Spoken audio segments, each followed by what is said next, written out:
Students, कैसे आप लोग।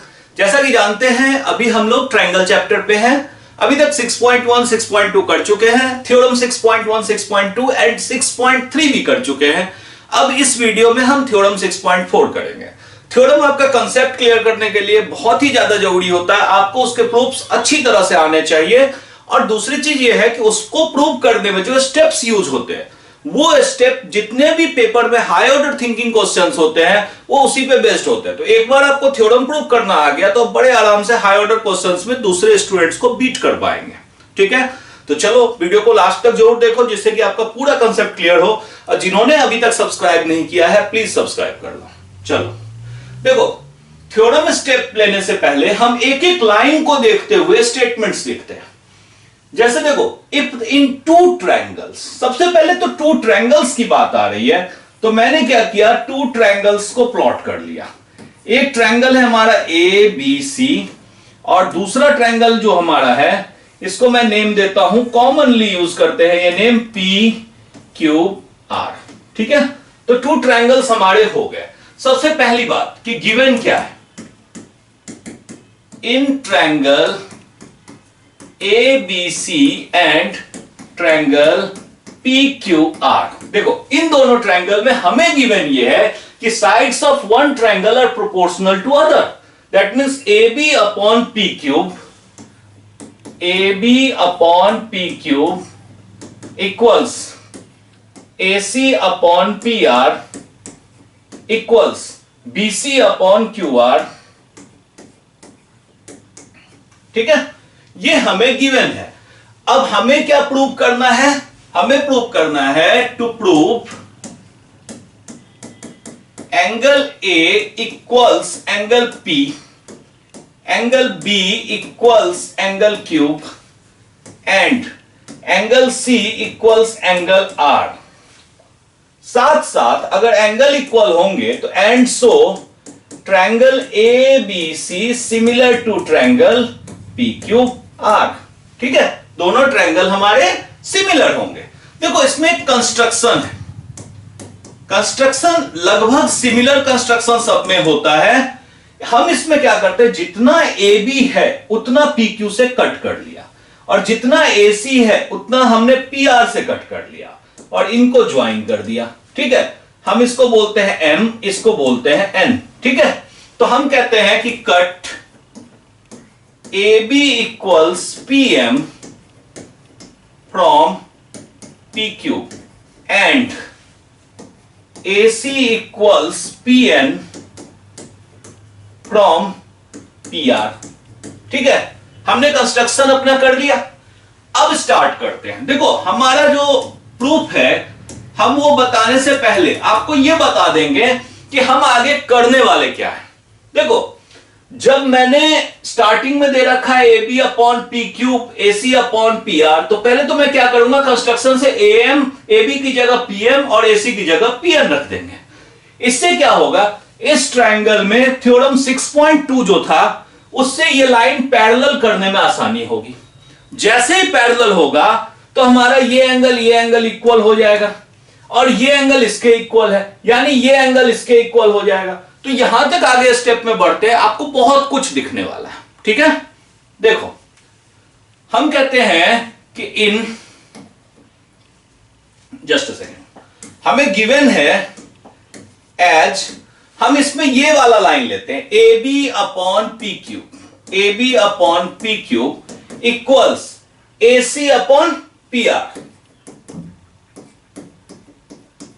And AB equals PM and AC equals PN। ये तो हमने कंस्ट्रक्शन में लिया है। तो अब मैं क्या करता हूं, AB की जगह यहां रख दो PM, नीचे रहने दो P क्यूब इक्वल्स AC की जगह रख दो PN और नीचे रहेगा हमारा PR। अब इसमें क्या करो, देखो PM और PN की हमें डायरेक्ट जरूरत है। ठीक है, और यहां तो P क्यूब क्या है, P क्यूब जो है ये फुल है और ये फुल है। तो इसमें दो तरीके कर सकते हैं, हम इसको रिवर्स कर देते हैं। हम P क्यूब अपॉन PM कर लेते हैं एंड PR अपॉन में PN कर लेते हैं। अब देखो ये जो P क्यूब है इसको हम PM प्लस M क्यूब लिख सकते हैं। क्लियर? तो हम ऐसा करते हैं, इसको लिख लेते हैं pm plus M Q divided by pm equals pr को लिख सकते हैं pn plus nr divided by pn। ठीक है, क्लियर। अब इसके बाद हम क्या करते हैं, इससे आगे जस्ट अ सेकेंड, हाँ, अब इसके बाद हम क्या करते हैं इसमें कि इनको डिवाइड कर देते हैं। देखो pm से इन दोनों को डिवाइड कर दो, pm अपॉन pm प्लस यहां आएगा m cube upon pm equals यहां pn से करेंगे तो pn upon pn plus nr upon में pn, ये दोनों कट गए, मतलब हमारे पास क्या बचा 1 plus m cube upon pm equals 1 plus nr upon में pn, ये 1 भी कट गया। अब ध्यान दो, हमारे पास आ रहा है m क्यूब अपॉन में, ये देखो m क्यूब अपॉन pm और nr अपॉन pn, तो इनको रिवर्स कर दो, ये आ जाएगा pm upon m cube equals pn upon nr। तो pm अपॉन m क्यूब और pn अपॉन nr होगा, तो आपने थ्योरम 6.2 में देख रखा है, पढ़ा हुआ है कि उस कंडीशन में mn पैरेलल टू qr हो जाएगा। तो सो mn पैरेलल टू qr कहां से, थ्योरम 6.2 से। अब अगर ये पैरेलल है, इसका मतलब हमारा ये एंगल और ये एंगल इक्वल होगा। So angle m equals angle q। Angle m मत लिखो, इसको फुल नेम लिख दो, ठीक है, अभी आप पहचान तो रहे हैं, बट एंगल m, दो एंगल यहां हो जाते हैं, तो angle PMN equals angle Q and angle PNM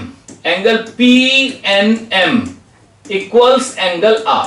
ठीक है, अब देखो अगर हम ये देख रहे हैं कि एंगल PMN Q के इक्वल है और PNM R के इक्वल है, तो आप तो जानते हो ना QB के इक्वल है, ये तो एंगल B के इक्वल है, और ये R जो है ये एंगल C के इक्वल है। इसका मतलब अब हमें पता चल गया कि B एंगल इसके इक्वल है और C एंगल इसके इक्वल है। क्लियर है? हमें क्या प्रूव करना था, हमें कहा गया था then their corresponding angles are equal, तो पहुंच गए हम। अब इसका मतलब क्या हुआ कि अब हम ये जानते हैं कि SO angle B equals to angle Q and angle C equals to angle R। ठीक है, अब दो एंगल इक्वल है तो ट्रायंगल के तीनों एंगल्स का सम तो 180 डिग्री होता है, तो दो एंगल इक्वल है तो तीसरा तो ऑटोमेटिकली इक्वल होगा। तो हम कह सकते हैं so angle A equals to angle P, क्योंकि sum of angles of triangle is 180 degree. अब जब एंगल्स इक्वल हैं so triangle ABC similar triangle PQR। ठीक है, मैं जो बार बार थ्योरम पे फोकस कर रहा हूं कि थ्योरम के स्टेप समझने बहुत जरूरी है, क्योंकि आपको उससे यह क्लू मिलेगा कि कब क्या कंस्ट्रक्शन करना है। नॉर्मली हॉट्स क्वेश्चन में कंस्ट्रक्शन करना पड़ता है और वो कंस्ट्रक्शन कहीं ना कहीं थ्योरम से ही बिलोंग करते हैं। ठीक है, क्लियर है? ठीक है, तो अब ये थ्योरम 6.4 को भी आप प्रैक्टिस कर लो। नेक्स्ट वीडियो में मैं थ्योरम 6.5 फिनिश करूंगा एंड फिर एक्सरसाइज के क्वेश्चंस पे जाएंगे। तब तक के लिए take care and like, subscribe और शेयर जरूर करो। Thank you.